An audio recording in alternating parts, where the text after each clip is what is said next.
Hey everyone, this is Sai and welcome to the second video of this channel। और आज हम इस video पे बात करने वाले हैं, अगर आप निमसेट 2027 के एस्पिरेंट हो तो आपको मैथ्स किस तरह से कवर करनी चाहिए, मैथ्स की स्ट्रैटेजी क्या रहने वाली है, रिसोर्सेस आप कौन सा यूज़ करो। अगर आप सेल्फ स्टडी कर रहे हो, कोचिंग के हो तो कोचिंग के मटेरियल्स यूज़ करो, वही हाईली रिकमेंड किया जाएगा। और जैसे मुझे जनरली क्वेश्चन आता है कि दिन में कितने सवाल मैथ के सॉल्व करना चाहिए, उन सारी चीज़ों पे बात करेंगे। और सबसे इम्पोर्टेंट चीज़ होता है टाइम मैनेजमेंट की, किस तरह से मतलब ऐसे चीज़ें हो जाती है, इशू हो जाती है कि आपको 30 के सवाल के आसपास आ रहा होगा। जब आप मॉक के एनालिसिस करते हो आपको लगता है कि मैं 30 के आसपास सवाल सॉल्व कर सकता था, बट टाइम कम होने की वजह से मैं सॉल्व नहीं कर पाया। तो उस चीज़ को किस तरीके से हम लोग टैकल करेंगे, उस प्रॉब्लम का सल्यूशन क्या रहेगा, आज इस वीडियो पे हम लोग बात करने वाले हैं। चलिए बिना देरी किए शुरू करते हैं वीडियो को।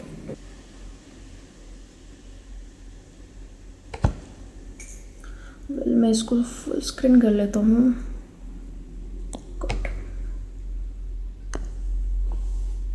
ठीक है, तो आप ये देख सकते हो कि मैंने यहाँ पे मतलब मैथ्स शुरू करने से पहले आपको सिलेबस जानना बहुत ज़रूरी हो जाता है। कुछ भी चीज़ आप शुरू करते हो उससे पहले आपको सिलेबस जानना बहुत ज़रूरी होता है। ठीक है, तो मैंने यहाँ पे मैथ्स के चैप्टर्स को डिवाइड किया है।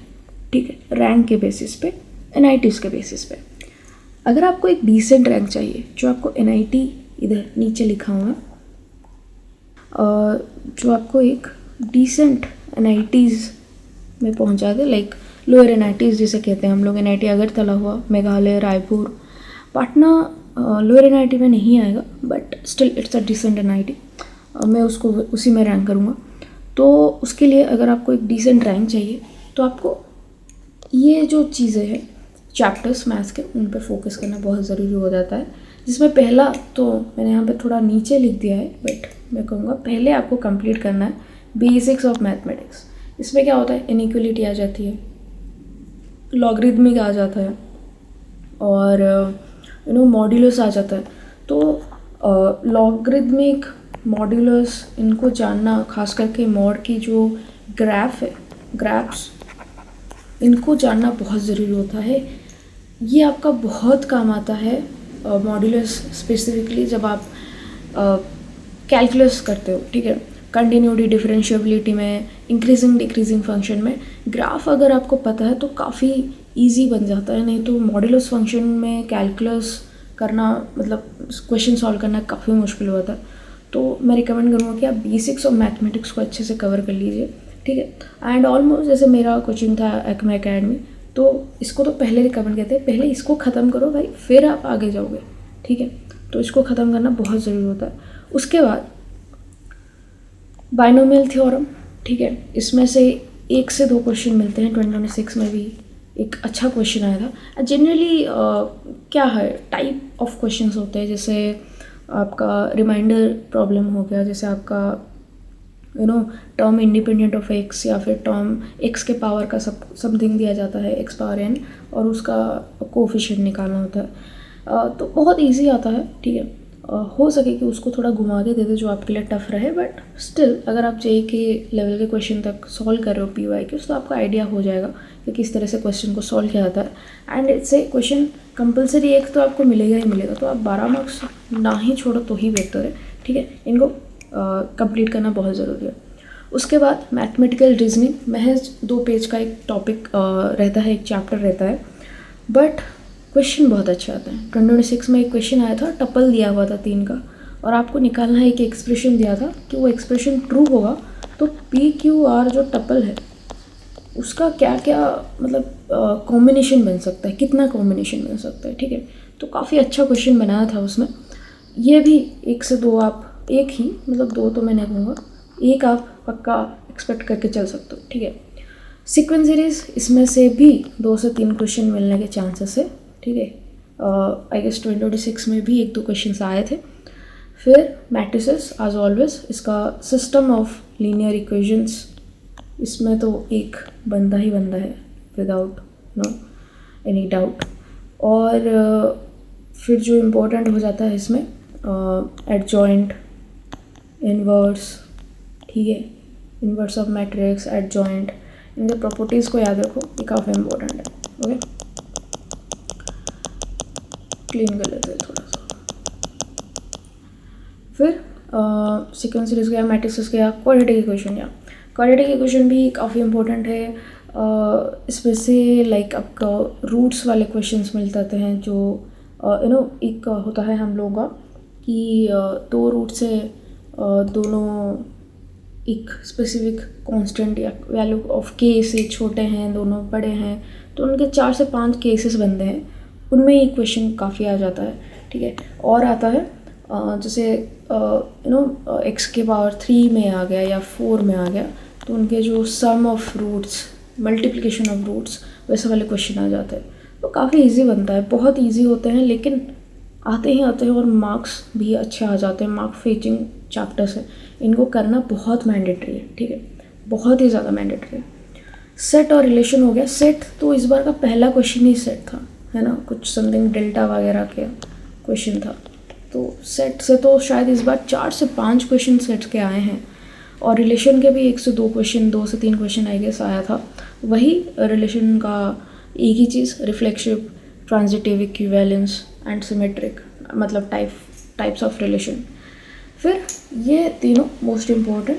ठीक है, इस बार इनके ज़्यादा वेटेज नहीं देखा गया है प्रोबेबिलिटी एंड पीएनसी का, बट स्टिल मैं रिकमेंड करूँगा कि एक बार अगर नहीं होता है, दैट डजंट मीन कि इसका वेटेज जो है ख़त्म हो गया, प्रायोरिटी ख़त्म होगी।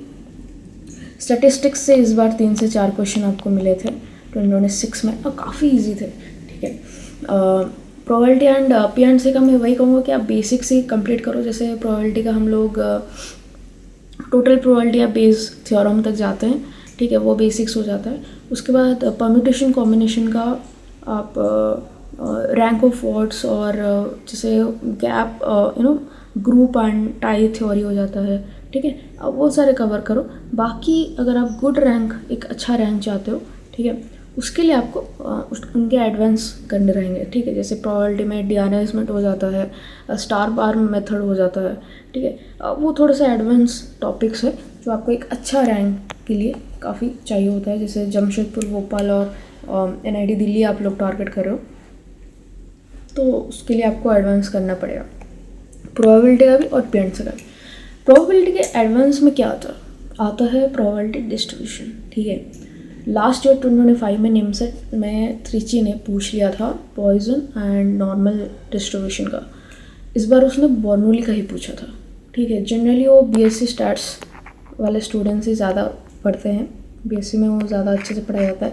12th तक इतना नहीं होता, बट स्टिल क्योंकि आप मास्टर्स के लिए पढ़ाई कर रहे हो, मास्टर्स का एंट्रेंस दे रहे हो, तो यू शुड नो। ठीक है, इसमें आपका ये रहता है पॉइजन, बाइनोमियल तो पढ़ते ही हो आप, ये किसी सिलेबस में भी हुआ है।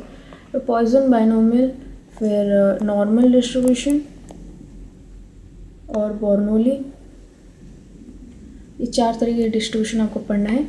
और एक मैं यहाँ पे जोड़ूँगा कि स्टैटिस्टिक्स का भी एडवांस आपको पढ़ना है। स्टैटिस्टिक्स के एडवांस में आपका आ जाता है, इस बार उसका क्वेश्चन आया हुआ था। ठीक है, जैसे स्क्यूनेस कुर्टोसिस, इसको पढ़ते हैं हम लोग, बट इतना नहीं पढ़ते हैं, बट क्वेश्चन पूछ लिया था इस बार, बहुत अच्छा क्वेश्चन पूछा था लिफ्टोक्यूटिक, मेसोक्यूटिक के ऊपर। ठीक है, स्क्यूनेस कुर्टोसिस आता है। स्क्यूनेस कुर्टोसिस ये दिखाता है कि आपका डेटा कितना स्क्यूड है।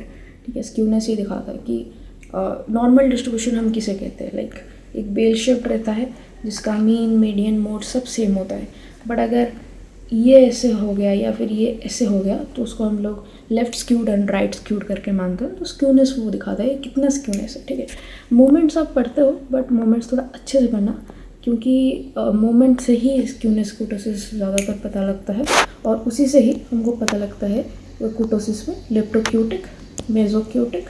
ठीक है, ये चीज़ें आती है, तो इनको थोड़ा पढ़ाई कर लो। तो ये हो गया। उसके बाद आप फंक्शंस करो। फंक्शंस में भी 3 और 4 टाइप्स के आते हैं, ज़्यादा नहीं आता है। जनरली तो आपका डोमेन रेंज ही पूछ देता है। ठीक है, डोमेन रेंज ही पूछ देता है जनरली, और इन्वर्स ऑफ फंक्शन पूछ देता है। ठीक है, उसके बाद आप ट्रिग्नोमेट्री करो। ट्रिग्नोमेट्री बहुत इंपॉर्टेंट है। ठीक है, बहुत ही ज़्यादा इंपॉर्टेंट है। इवन मैं कहूँगा कि ट्रिग्नोमेट्रिक जैसे 6 में त्रिची ने वेक्टर हटा दिया तो ट्रिग्नोमेट्री के वेटेज बढ़ गए। और ट्रिग्नोमेट्री अगर आप सिर्फ और सिर्फ ट्रिग्नोमेट्री भी अच्छे से किए ना तो हो सकता है कि आप टॉप 390 तक पहुँच जाओ। ठीक है, ट्रिग्नोमेट्री में भी आपके 4 पार्ट आते हैं, आइडेंटिटी फंक्शन रेशियो, फिर inverse trigonometric, trigonometric equation and solution of triangles या प्रॉपर्टीज ऑफ ट्रायंगल्स। उसमें से ही 7-8 क्वेश्चन मिल जाते हैं आपको, या फिर 10 तक भी ले लो। 10 मिल गए मतलब आपको तो 120 मार्क्स मिल गए भाई। मैं मान के चलो कि आपको 100 आ रहा है, ठीक है, 120 मार्क्स आपको यहीं पे मैथ का मिल जा रहा है। और क्या चाहिए, और थोड़ा और 120 ले आओ, 20 क्वेश्चन सॉल्व करो तो 240 काफ़ी अच्छा माना जाता है मैथ्स में। और मैं तो ये एक्सपेक्ट करूँगा कि NIT त्रिची के जो लेवल था, जो लेवल उसने पेपर का सेट किया है, अगले साल वारंगल कराएगा ऐसा सुनने को मिला है, तो वारंगल भी उस लेवल को मैच करने की पूरी कोशिश करेगा। ठीक है, तो ट्रिग्नोमेट्री मस्ट होता है। ट्रिग्नोमेट्री के तुरंत बाद आप कैलकुलस करो, ठीक है, मैं ये रिकमेंड करूँगा क्योंकि काफ़ी हेल्पफुल रहता है। ठीक है, method of differentiation and application of derivatives वो करो। जैसे ITF इन्वर्स ट्रिग्नोमेट्री फंक्शंस के जो फॉर्मूलेज होते हैं वो मेथड ऑफ डिफरेंशिएशन में काफ़ी यूज़ होता है। बाकी ट्रिग्नोमेट्री फंक्शंस भी हो जाता है। टेंजेंट नॉर्मल करके एप्लीकेशन ऑफ डेरिवेटिव में एक पार्ट आता है, टेंजेंट नॉर्मल। ठीक है, तो वो तो फिलहाल कोनिक सेक्शन और या फिर आप कोऑर्डिनेट ज्योमेट्री का पार्ट हो जाता है। बट आप ट्रिग्नोमेट्री के बाद कैलकुलस करो, उसके बाद कोनिक सेक्शन करो तो काफ़ी हेल्पफुल रहेगा। आपको चीज़ें यूज़ होती हुई आपको दिखेगी और वो एक चेन बन जाएगा, तो आपको पढ़ने में मज़ा आएगा और आपको याद भी ढंग से रह जाएगा। ठीक है, प्रैक्टिस नहीं छूटेगा। उसके बाद आप करिए स्ट्रेट लाइन एंड पॉइंट। ये इजी भी है और इम्पोर्टेंट भी है। जैसे इन सेंटर हो गया, पॉइंट वाले चैप्टर में आपको आता है इन सेंटर, ऑर्थो सेंटर, ठीक है, सर्कम सेंटर, उन चीज़ों को याद रखना इम्पोर्टेंट हो जाता है। जैसे आपका होता है कि centroid, ortho centre, circum centre, उनका जो एक रेशियो आता है, ठीक है, वो इतने रेशियो में डिवाइड करते हैं एक दूसरे को, तो वो इम्पोर्टेंट है। स्ट्रेट लाइन में भी काफ़ी इजी चीज़ें हैं। और मैं तो कहूँगा कि पेयर ऑफ स्ट्रेट लाइन से कभी कभी डायरेक्ट सवाल पूछ जाता है। जैसे पेयर ऑफ स्ट्रेट लाइन का आपको वो है ना, sum of slopes and multiplication of slopes, इसका तो डायरेक्ट क्वेश्चन पूछ लेता है। ठीक है, फॉर्मूलेज है। ठीक है, और फिर मेथड ऑफ डिफरेंशिएशन काफ़ी इजी चैप्टर है, काफ़ी इजी चैप्टर है। ठीक है, इसको आपको करना बहुत ज़रूरी रहता है। और हो भी सकता है कि आप इतने ही चैप्टर से, ठीक है, मान लो कि पेपर थोड़ा टफ आ गया, किसी का ये ट्रिग्नोमेट्री नहीं आ रहा है और ये जो चैप्टर्स मैंने बताया उन्हीं में से किसी चैप्टर का वेटेज अचानक से बढ़ गया, probability, PNC, trigonometry, straight line, उनका अचानक से बन गया, और कोनिक सेक्शन का जो प्रायोरिटी है, जो वेटेज है, वो घट गया, तो ये तो आपको डेफिनेटली टॉप 390 तक पहुंच जा ही देगा। ठीक ना, तो ये इतना जो है मैंडेटरी बन जाता है एक चांस के लिए कि आप टॉप 390 तक, आपका एक चांस है और आपको पूरा बेस्ट चांस है कि आपको एक गुड रैंक मिल रहा है, एक गुड रैंक, एक मिड टियर NIT आप लोग अचीव कर रहे हो। ठीक है, फिर हम लोग बात करते हैं कि अगर आपको टॉप 390 चाहिए, वारंगल, इलाहाबाद एंड तिरुचिरापल्ली और AK त्रिची, तो उसके लिए आपको कोनिक सेक्शन करना बहुत इंपॉर्टेंट है। मैं इसलिए AOD के बाद कोनिक सेक्शन बोला था। कोनिक सेक्शन में आपको टेंजेंट नॉर्मल के क्वेश्चन मिल जाता है, जो जिनके फॉर्मूला काफ़ी भयंकर फॉर्मूले होते हैं, बट एप्लीकेशन ऑफ डेरिवेटिव से वो काफ़ी इजी बन जाता है। टेंजेंट नॉर्मल के क्वेश्चंस काफ़ी इजी बन जाता है। ठीक है, इनफैक्ट उसके साथ साथ आपको सब टेंजेंट, सब नॉर्मल, इन सारे चीज़ों का जो फार्मूला है वो भी मिल जाता है। तो आपको एक कॉन्फिडेंट आता है मॉक्स में, और एक ये भी कॉन्फिडेंट आता है कि मैं एग्ज़ाम में बहुत अच्छा कर सकता हूँ। ठीक है, तो conic section, application of derivatives, limit, continuity बहुत इंपॉर्टेंट है, और डिफरेंशिएबिलिटी विथ इंटीग्रेशन। मैंने इंटीग्रेशन छोड़ दिया था, मुझे इंटीग्रेशन काफ़ी टफ लग रहा था, तो मैंने इंटीग्रेशन पूरी तरह से स्किप कर लिया था। तो मैं तो ये कहूँगा कि आप जितना भी पढ़ रहे हो है ना, अच्छे से पढ़ो, क्योंकि मैंने इंटीग्रेशन छोड़ा था, स्टिल आई गॉट रैंक 48। तो जिसने इंटीग्रेशन किया उसको अच्छा रैंक मिला।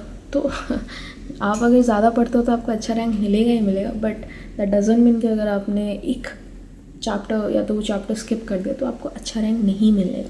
ठीक है, मेक श्योर कि आपने जितना पढ़ा है उतना ही अच्छे से पढ़ा है, ताकि मतलब अगर उस चैप्टर से 10 क्वेश्चन आ रहे हैं तो आपसे 8 तो सही बन जानी ही चाहिए।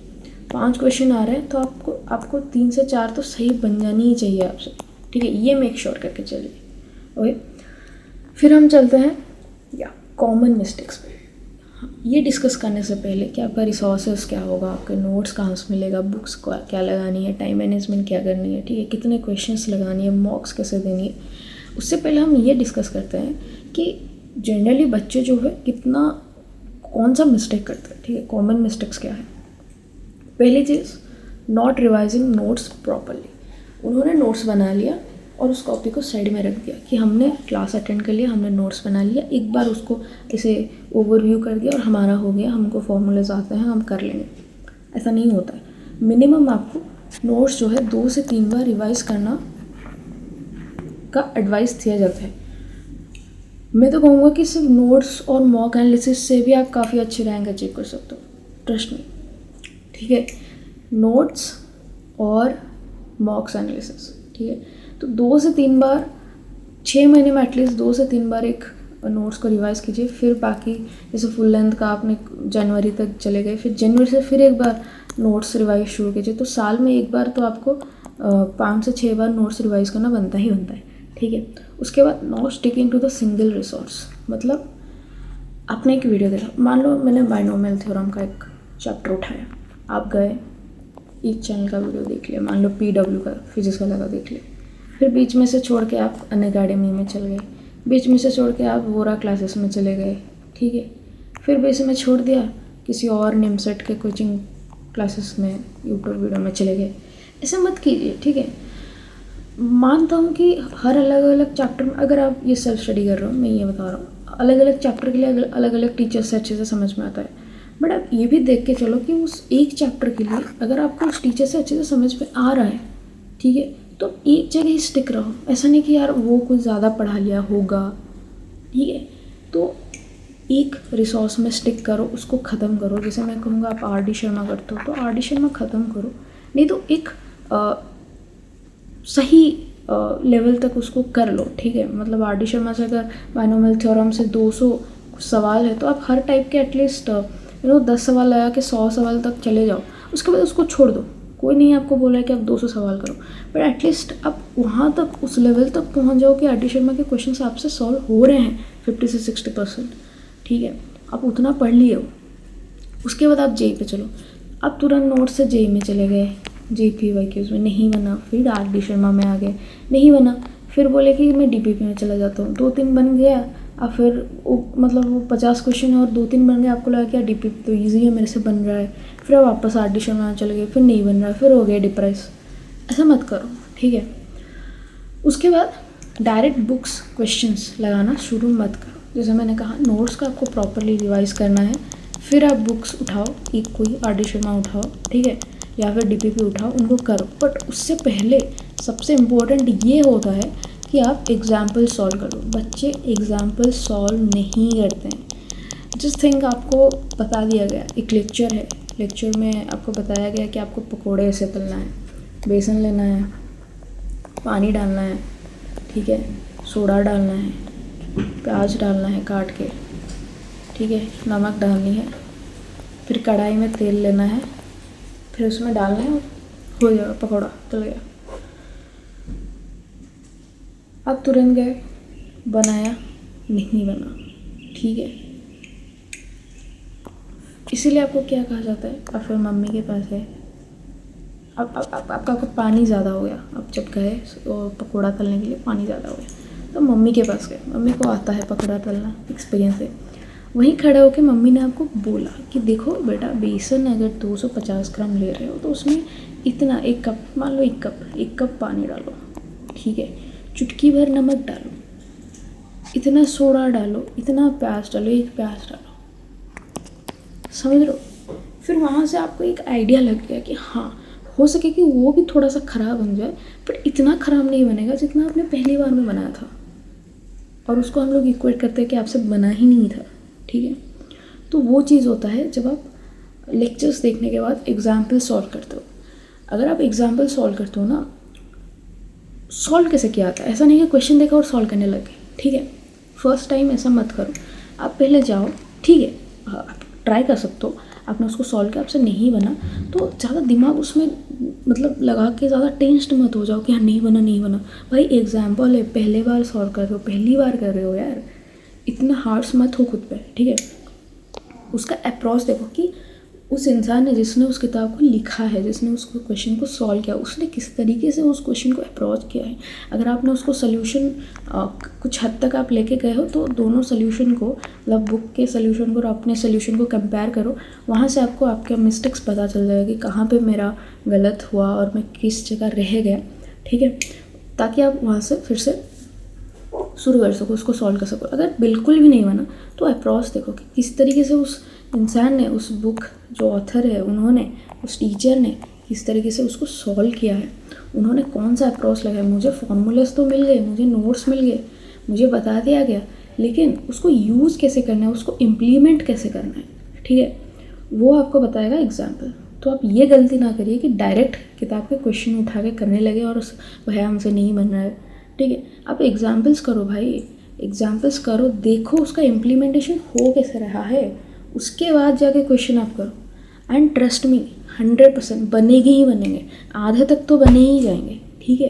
पूरा सॉल्व अगर नहीं हो रहा है, आधा तक तो आप बना ही लोगे, समझ लो। तो ये होती है चीज़, ठीक है, ये गलती मत करिए, मत करना, okay. Then formula revision orally आप करते हो, ये मत करना।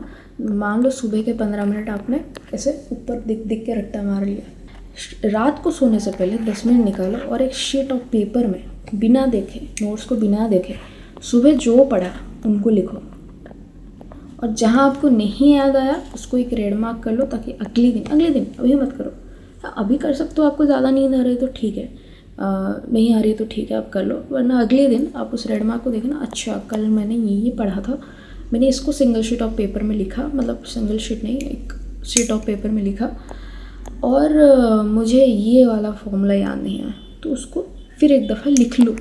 लिख के याद करो ना, बहुत जल्दी याद हो जाता है, ठीक है, रट्टा मार के मत याद करना, ठीक है। उसके बाद आता है बहुत इम्पोर्टेंट, इसको मैं 7 स्टार दूंगा, बहुत इम्पोर्टेंट, माइंडसेट। आपको तो पहले डरना ही नहीं है, ठीक है। मैथ क्या चीज़ है, कुछ नहीं है, मैथ कुछ भी नहीं है, ठीक है। सब शुरू से शुरू करते हैं, आप भी शुरू से शुरू कर रहे हो अभी से, ठीक है। मैं कैलकुलस से बहुत डरता था 12th से, जेई गया, ठीक है, और मेरे 2 से 3 सेमेस्टर में कैलकुलस का पेपर था, वो गया, मतलब लगभग 4 साल तो ख़राब हो गए मेरे, 4 साल तो ख़राब हो गए मेरे, क्योंकि मैं डरता था। और जब कैलकुलस कोचिंग में शुरू हुआ, मैंने अच्छे से उसको प्रॉपर्ली पढ़ा, एक एक करके पढ़ा, उनके लेक्चर को फिर से रीवॉच किया, तब मुझे लगा भाई कैलकुलस तो इतना ईजी है, और निमसेट तो आते तक, ठीक है। मेरा सबसे बेस्ट, मतलब स्ट्रॉन्ग पार्ट कैलकुलस और ट्रिग्नोमेट्री बन चुके थे, जिनको मैं बहुत पहले डरता था, बहुत ज़्यादा डरता था, ठीक है। तो माइंडसेट बनाओ कि आपसे ये होगा, आप कर लोगे, और आपको कुछ चीज़ की डर नहीं है, आप शुरू से शुरू कर रहे हो, और हर कोई शुरू से शुरू करता है, आपसे हो जाएगा, ठीक है, ठीक है। ये बहुत इंपॉर्टेंट चीज़ होती है, ठीक है। तो अब फिर बात करते हैं कि नोट्स, रिसोर्सेज और बुक्स के बारे में, ठीक है। कौन सा यूट्यूब चैनल से आपको पढ़ना चाहिए, और ये एक्सक्लूसिवली है फॉर सेल्फ स्टडी पीपल, जो लोग सेल्फ स्टडी करते हैं, क्योंकि जो लोग कोचिंग में हैं उनको तो मैं वही रिकमेंड करूँगा कि वो कोचिंग के PPTs DPPs वगैरह फॉलो करें, और कोचिंग के जो क्लासेस रहते हैं उन्हीं को ही करें, ठीक है। जो सेल्फ स्टडी कर रहे हैं वो लोग पूछते हैं कि हाँ, जो लोग कोचिंग में हैं उनके लिए किताब वाली बात मैं ज़रूर बताऊँगा, बट ये जो क्लासेस वाली बातें हैं ये सिर्फ सेल्फ स्टडी वालों के लिए, ठीक है। पहले तो आपका फिजिक्स वाला का सचिन सर के वन शॉट्स आ जाते हैं, जेई चैनल के फिजिक्स वाला PW जेई में। वन शॉट सब तब फॉलो करिए जब आप रिविजन कर रहे हो, ठीक है। और जैसे बाइनोमियल थ्योरम हो गया, ओके, जैसे सेट थ्योरी हो गया, इन सब का आप वन शॉट्स ले सकते हो, ठीक है। मैं कहूँगा कि इसे छोटे छोटे चैप्टर्स के वन शॉट्स ले लो, थोड़े इजी एंड छोटे चैप्टर्स के वन शॉट्स ले लो, और इनका जो कॉन्सेप्ट्स का प्रैक्टिस है वो आप क्वेश्चन से करो, ओके। वीडियोस पे ज़्यादा टाइम वेस्ट ना करो इन लोगों का, ठीक है। बाकी जैसे हो गया आपका फंक्शन हो गया, रिलेशन का कॉन्सेप्ट मत लेना, रिलेशन फंक्शन दोनों का डिटेल्ड लेक्चर लेना उसका, ठीक है। फंक्शन हुआ, कैलकुलस हुआ, ट्रिग्नोमेट्री हो गया, ऐसे सारे चीज़ों का आप डिटेल लेक्चर लो। या तो समीर सर के अनअकैडमी जेई वाले चैनल पे प्लेलिस्ट होते हैं, उनसे कर लो, नहीं तो निशांत वोरा सर जो होते हैं उनका भी अनअकैडमी पे प्लेलिस्ट उनसे कर लो। और हाँ, समीर सर का जो अपना खुद का चैनल है साईपाई, ठीक है, इससे आप जेई के PYQs कर सकते हो। मैं प्रैक्टिस करता था जेई के PYQs कैलकुलस का, ये का वो काफ़ी अच्छा कराते हैं, एंड उनका एक्सप्लेनेशन का तरीका काफ़ी अच्छा है, ठीक है। कोचिंग के साथ साथ मैं वहाँ से भी प्रैक्टिस करता था जेई के PYQs का। और निशांत सर के वोरा क्लासेस में भी आपको वन शॉट्स मिल जाएंगे, ठीक है। मैं समीर सर से कुछ फॉलो करता था चैप्टर्स का, जैसे मुझे बाइनोमियल थ्योरम का निशांत सर का काफ़ी अच्छा लगा था, उनका एक्सप्लेनेशन और उनके जो कॉन्सेप्ट्स थे।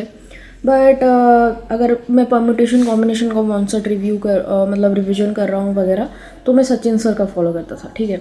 तो जैसे आप धीरे धीरे आप पढ़ोगे, आपको पता चल जाएगा कि आपको कौन से टीचर से किस चैप्टर को पढ़ना आपको सही लग रहा है, ठीक है। वो आपको धीरे धीरे पता लग जाएगा। उसके बाद आप मोहित त्यागी सर को भी फॉलो कर सकते हो। मैंने मोहित त्यागी सर से कभी पढ़ा नहीं है, ठीक है, बट बच्चे काफ़ी रिकमेंड करते हैं, एंड मैंने सुना है मोहित सर काफ़ी अच्छा पढ़ाते हैं, ठीक है। बट मैंने कभी पढ़ा नहीं है, मैं तो कोचिंग में था और जो थोड़ा थोड़ा रहता था मैं, क्योंकि जेई के टाइम पे मैं अनअकैडमी से समीर सर निशांत सर से पढ़ता था, तो मैं वहीं से पढ़ लिया, ठीक है। उसके बाद आता है किताब की बात जो आती है, आप ज़्यादा उस पर ध्यान मत दो। अगर आप रिसोर्सेज ज़्यादा ढूंढने में टाइम वेस्ट करोगे, अगर आप किताब ज़्यादा ढूंढने में टाइम वेस्ट करोगे तो आप पढ़ोगे कब, ठीक है। तो मैंने तो सिर्फ अपने कोचिंग के किताब से और मॉक्स से किया था, मैंने RD शर्मा लगाई नहीं है। जेई का PYQs 2022 तक था मेरा, जब मैं जेई दे रहा था ना 2021 से 2, ठीक है। तो उस टाइम पे मेरा जेई का जो PYQ का किताब था, मैंने उसी को थोड़ा सा लगाया था।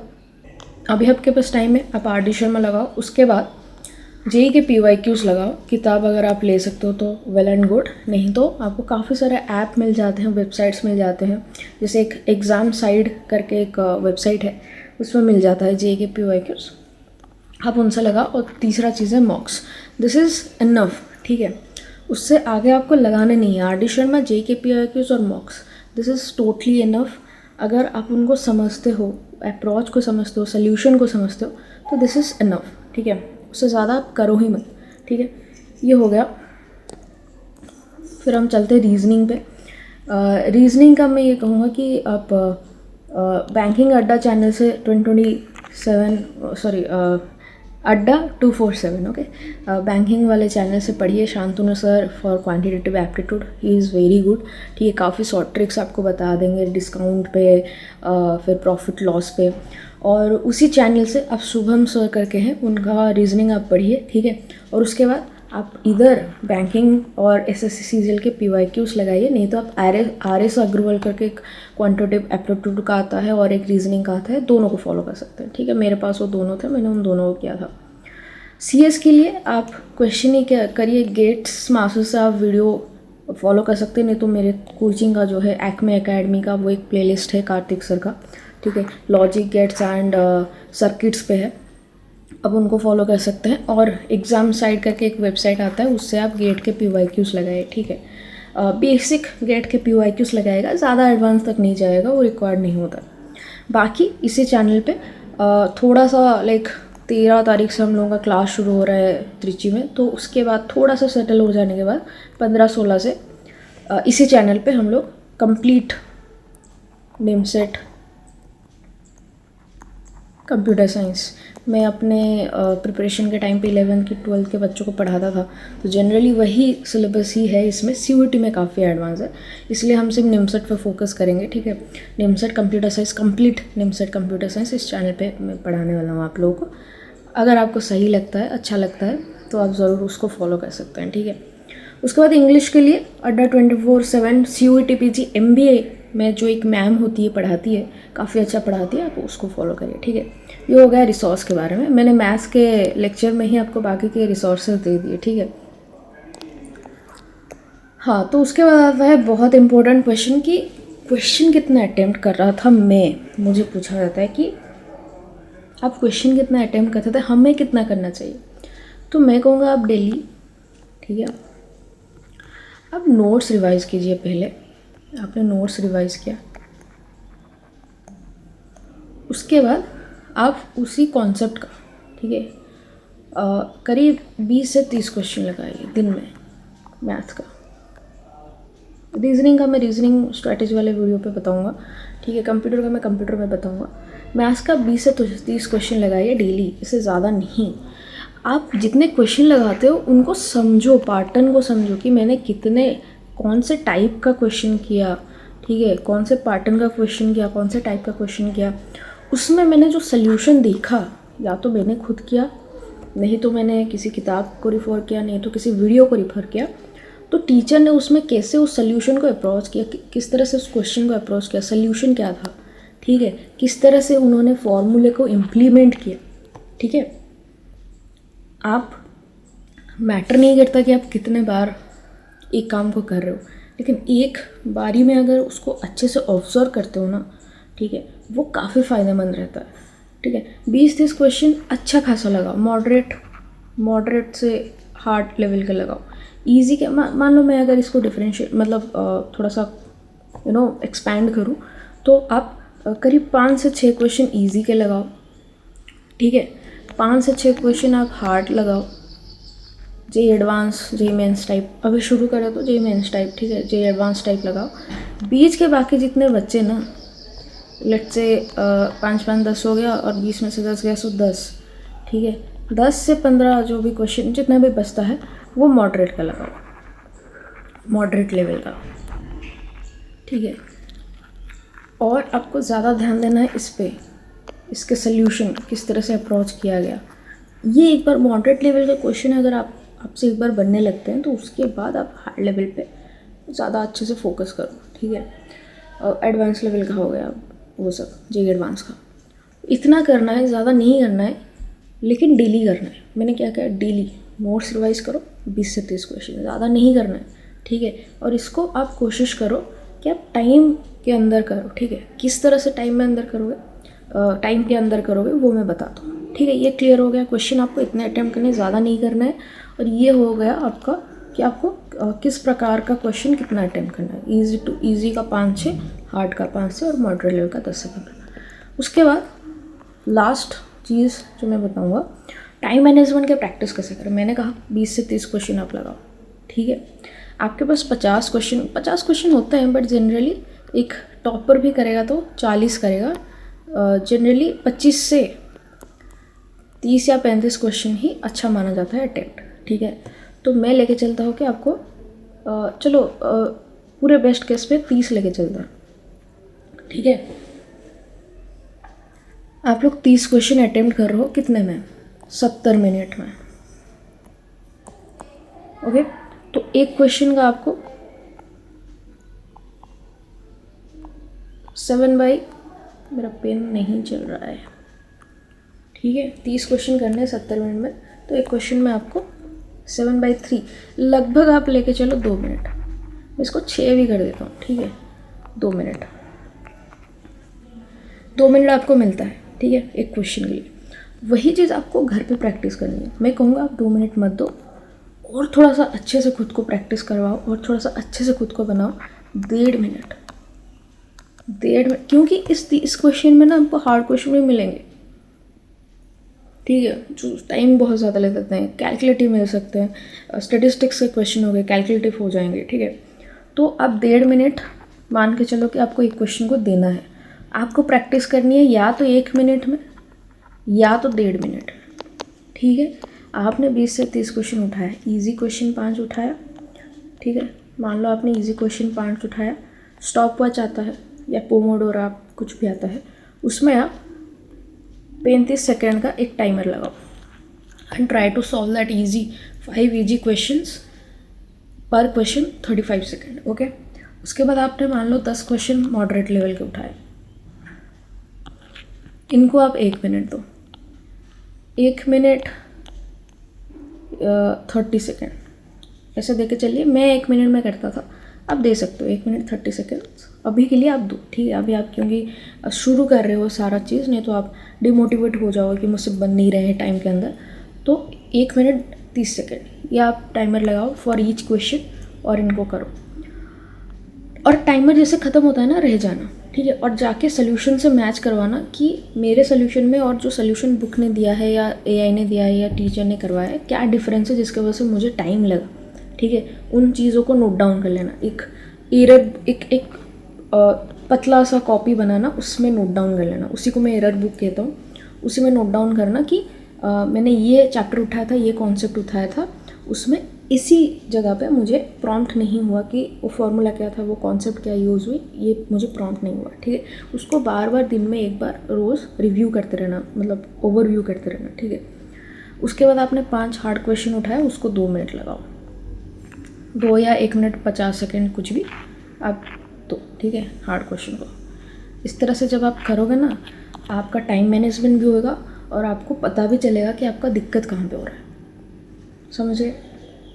इस तरह से आपको मैथ्स पूरा पढ़ना है। आपका मतलब टाइम मैनेजमेंट प्रैक्टिस हो जाएगा, कॉन्सेप्चुअल कैसे अप्रोच करना है एक क्वेश्चन को वो भी प्रैक्टिस हो जाएगा, और किस तरीके से क्या क्या टॉपिक्स आपको पढ़ने हैं वो भी मैंने बता दिया, ठीक है। उस हिसाब से आप प्रैक्टिस कर लेना, ठीक है। So that's all for today, that's all for this video too, and all the best for your NIMSET 2027 preparation. अगला वीडियो हम लोग शायद लेने वाले हैं रीजनिंग की स्ट्रैटेजी के ऊपर, ठीक है। तो बना रहिए हमारे साथ, and thank you so much for watching.